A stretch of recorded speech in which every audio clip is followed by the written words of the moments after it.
Bueno, como lo prometimos, siendo las 10:05 de la mañana, ya es el tercer bloque de nuestro programa Otras Voces y tenemos en línea a nuestro primer entrevistado del programa, un lujo como nuevamente poder hablar con él, es el doctor Héctor Recalde, es abogado especialista en Derecho del Trabajo, exdiputado nacional y actualmente también consejero de la Magistratura de la Nación. Muy buenos días, doctor, muchas gracias por estar acá con nosotros nuevamente. Buenos días y al contrario, gracias a ustedes por llamar. No, la verdad que siempre agradecidos porque a nosotros nos aprendemos un montón escuchándolo y realmente es un lujo. Bueno, muchas gracias. Doctor, mire, sí, le quería consultar porque estamos en un año electoral, muchas propuestas, hay sectores que están planteando entre su plataforma una reforma laboral, pero no una reforma laboral positiva, sino, por ejemplo, Patricia Bullrich adelantó que si ella ganara las elecciones, ella plantea hacer una regulación de la economía, una reforma laboral y previsional, que las indemnizaciones, de hecho un cambio en el régimen de indemnizaciones porque son muy caras, las multas, sacar las multas. Sí, son todos proyectos, claro. Es más, le cuento que ya hay conectado parlamentario, sí, proyectos en la Cámara de Diputados, 6 o 7 que van en la misma dirección, pretender terminar con las indemnizaciones por despido a través de un fondo. Del fondo, sí. Yo creo que para que tenga viabilidad algunos de estos proyectos tienen que cambiar la Constitución Nacional, hay que reformarla.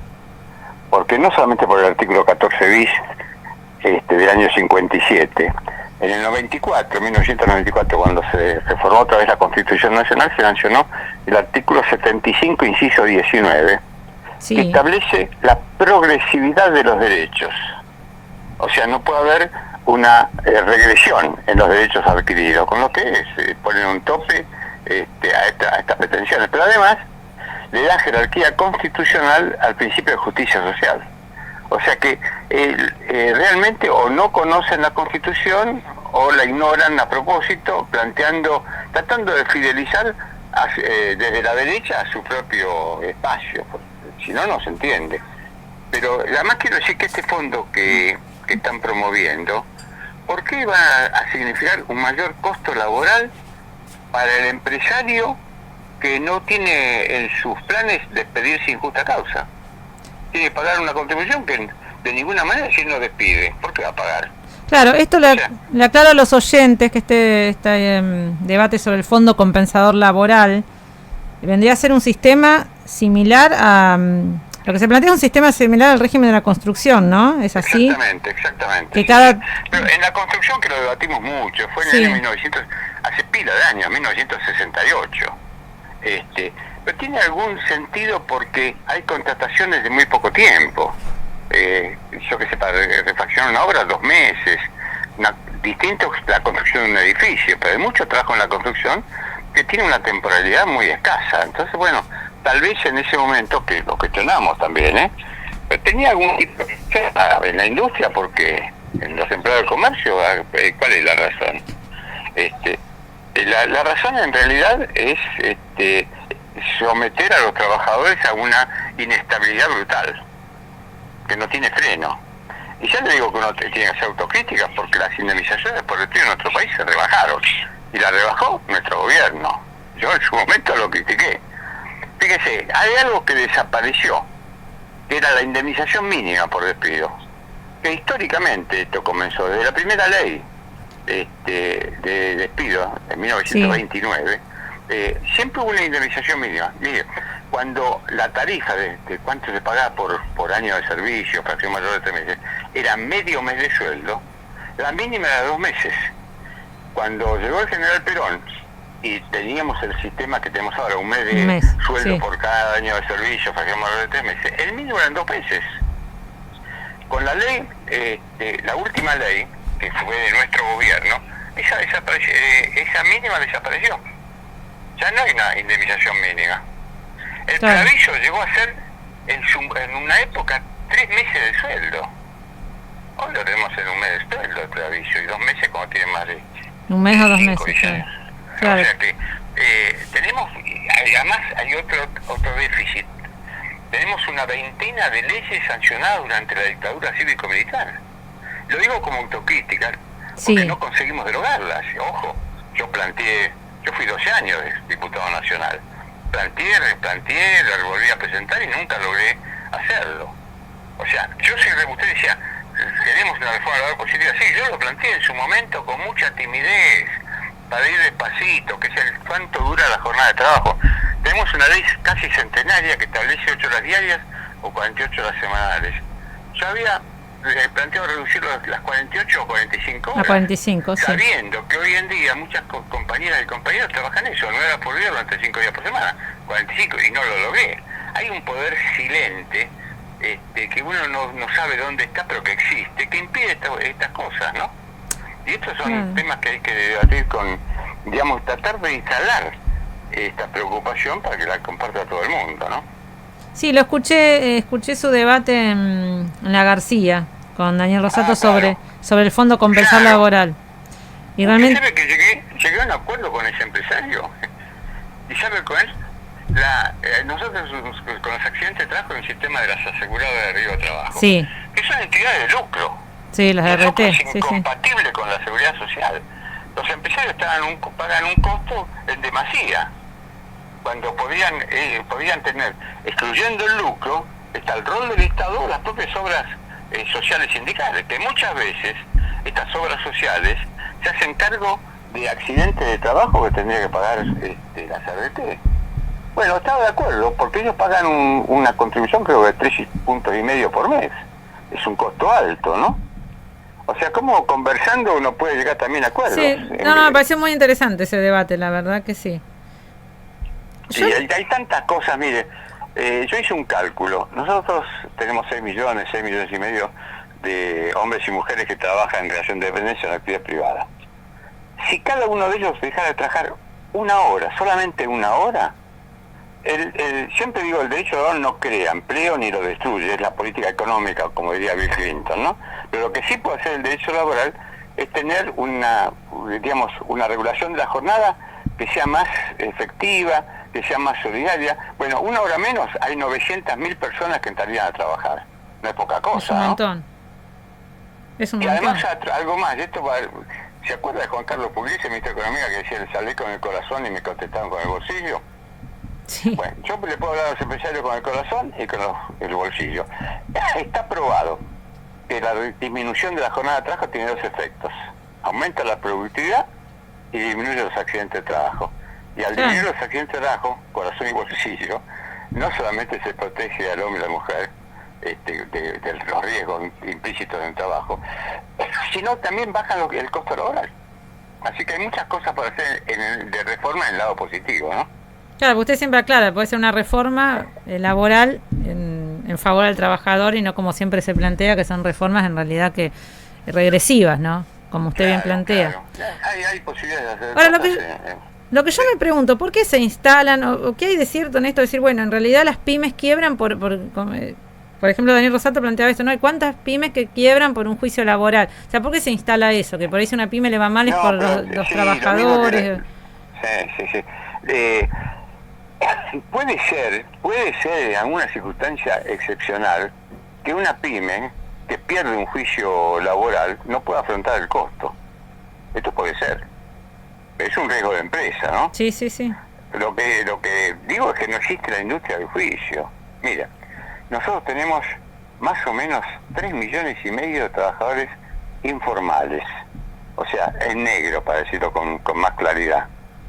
¿Se imagina que cada uno de ellos tiene un derecho que no se cumple y podrían hacer juicio? Yo tengo las estadísticas de los juicios laborales de la capital federal. Si yo le digo, esa industria si existió alguna vez, quebró, porque no hay tantos juicios. Y si algún día yo tengo los datos muy año por año. La verdad que no los tengo acá a mano, pero son muy poquitos los juicios de despido, como que van disminuyendo. ¿Y eso por qué piensa que es? ¿Porque hay más acuerdos? ¿Porque los trabajadores no quieren reclamar? Bueno, yo creo que, como dice, hay de todo como en botica. Sí. Hay varias razones. Una de ellas algunas son las que usted está diciendo. El trabajador, antes de hacerle un juicio, estando trabajando, el empleador se cuida muchísimo. Y sí. Porque tiene miedo que hacerle un juicio por un derecho violado le signifique la pérdida del empleo.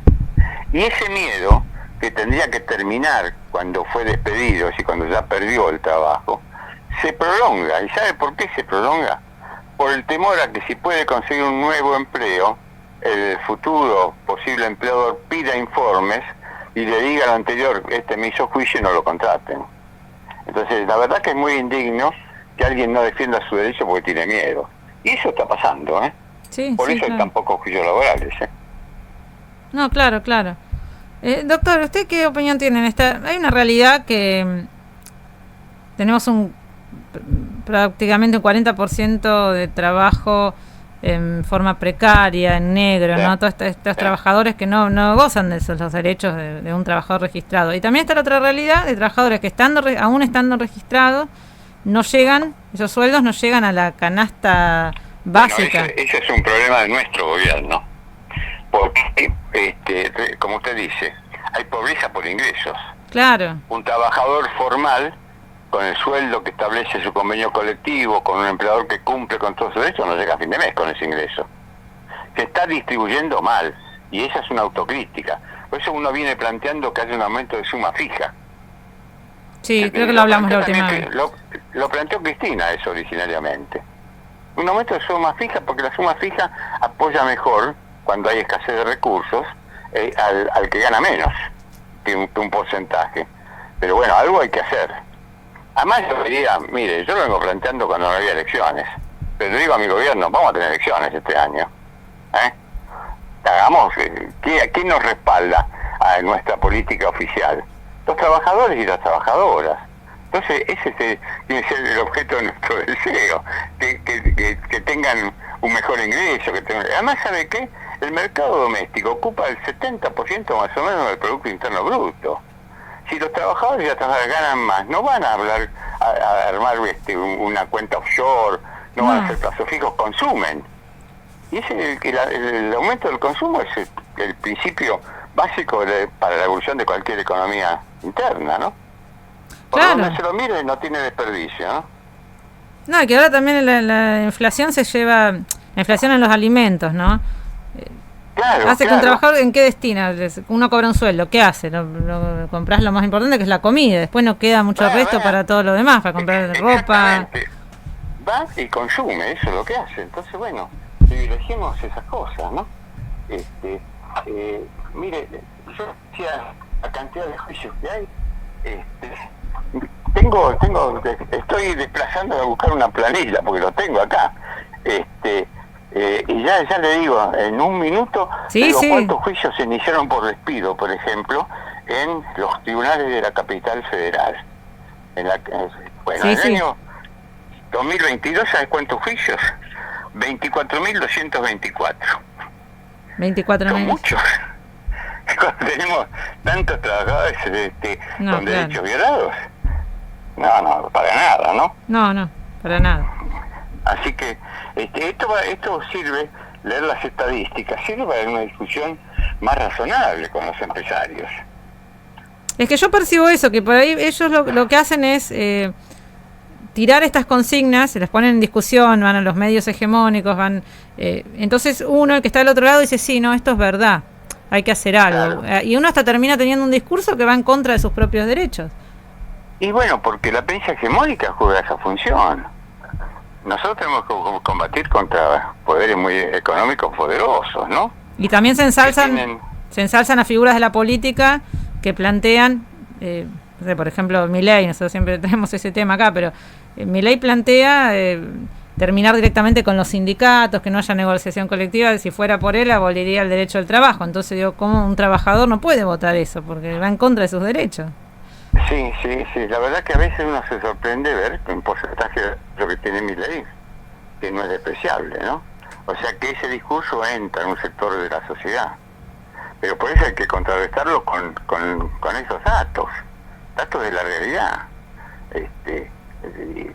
Además, bueno, el caso de Milei hasta hay una exageración en sus posiciones, ¿no? Parecen en demasía, parece que le falta un poco. Lástima que no está del otro lado, porque no me gusta hablar de alguien que no puede contestarme, ¿no? En este momento.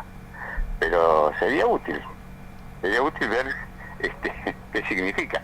Claro. ¿Sabes cuántos juicios por accidente hubo en el año, todo el año pasado, Sí. 3.613. La verdad. Poco. Teniendo 13 millones de trabajadores en la actividad privada, de los cuales un poco más de la mitad están registrados. Claro. Es realmente hay muy pocos, ¿no? Y estos son datos oficiales de la Cámara Nacional de Operaciones del Trabajo, que está radicada en la Ciudad de Buenos Aires, ¿no? Lo que es nacional. O sea que sí, nación. De la capital, parte de la provincia de Buenos Aires, y algunos pleitos que vienen porque las empresas tienen su domicilio legal, están trabajando a lo mejor en Tucumán, pero tienen domicilio legal en la Ciudad de Buenos Aires, ¿no? Claro, entonces llegan a Y como son más rápidos los juicios, y tardan mucho, ¿no? Tardan 5 o 6 años, pero son más rápidos que en alguna provincia, hay muchos juicios que vienen del interior. Pero esto, digamos, discutir sobre la realidad y no sobre la fantasía, ¿no? Sí, eso me parece interesante, porque usted siempre tiene a mano los datos y ahí nos hace ver que realmente no es como dicen, ¿no? Aparte, además, con los sueldos que tenemos, con los sueldos que tenemos en dólares, la verdad no podemos decir que nuestra mano de obra es cara, ¿no? También como plantean, la mano de obra argentina es cara, prefieren irse a otro. Ya no pueden decirlo. Claro, ya no lo pueden decir. No pueden decirlo. Bueno, y esto, digamos, para mí es una convicción. Yo desde que me retiré hace muchísimos años, lo único que hice fue defender trabajadores y trabajadoras, ¿no? Por eso me gané una medalla, Así ¿Sabe es. quién me la puso? Macri. Ah, es claro, el líder de la... El líder de la mafia. De la mafia de los abogados laboralistas. Y para mí fue una medalla. Gracias, Macri, ¿no? El líder de la mafia de los laboralistas. Me acuerdo patente ese día, qué bronca que me agarró, pero bueno.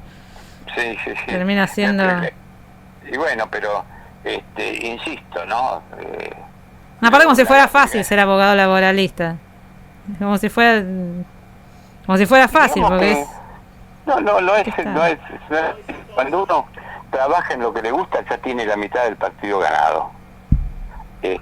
Y además si responde a las convicciones y a los principios, mucho mejor.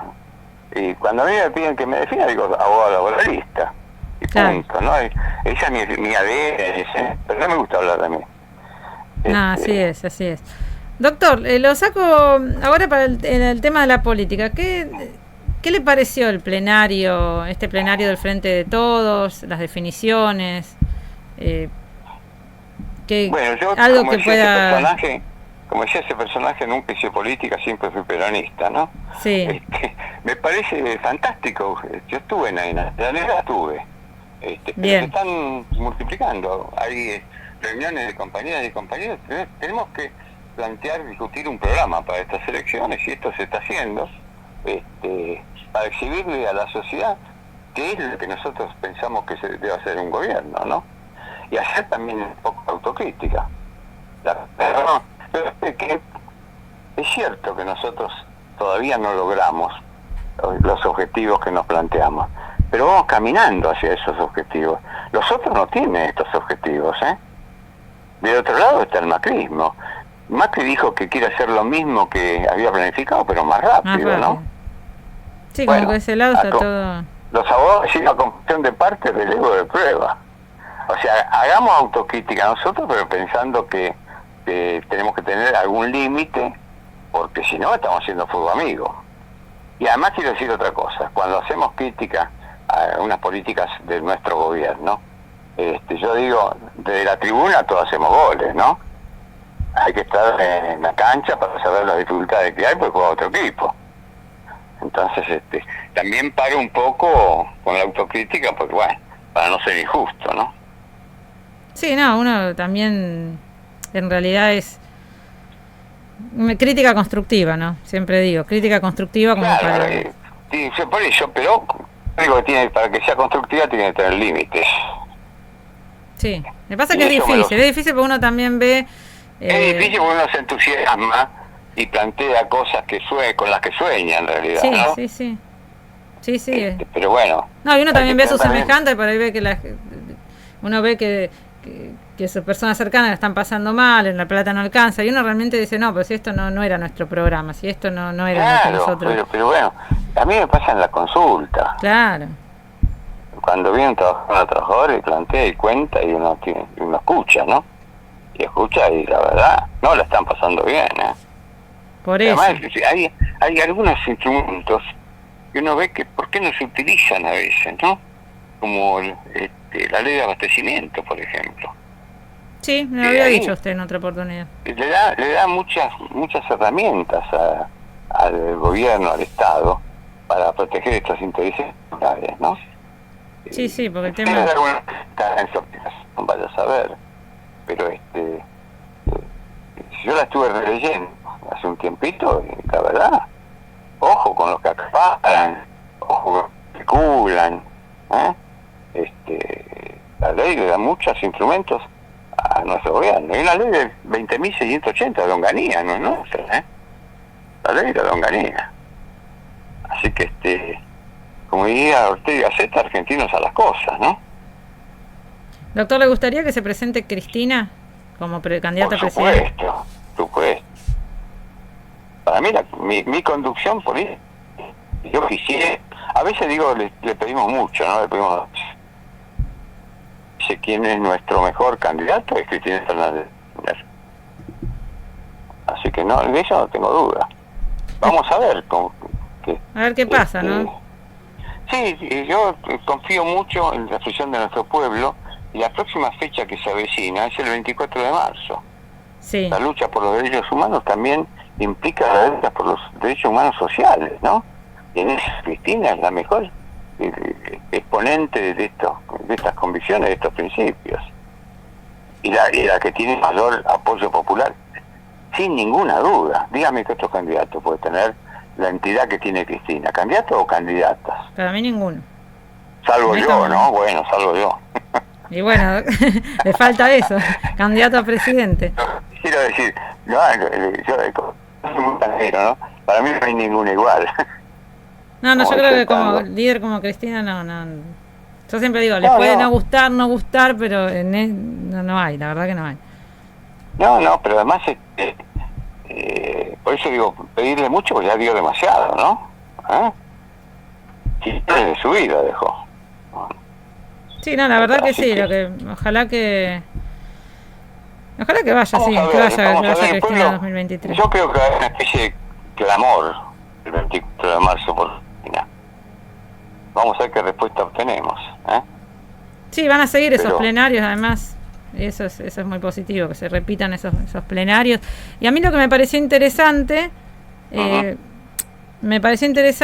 que se haya puesto en eje la discusión sobre el rol de la militancia, que en un momento Kicillof dice la militancia bajar al territorio, el Máximo dice no, tenemos que nosotros que los militantes suban a las bases, suban a los lugares de toma de decisiones. Me parece que de alguna manera se reconoce que hay una cierta desconexión, pero bueno, el hecho de que se reconozca, empezar a cambiar esas cosas.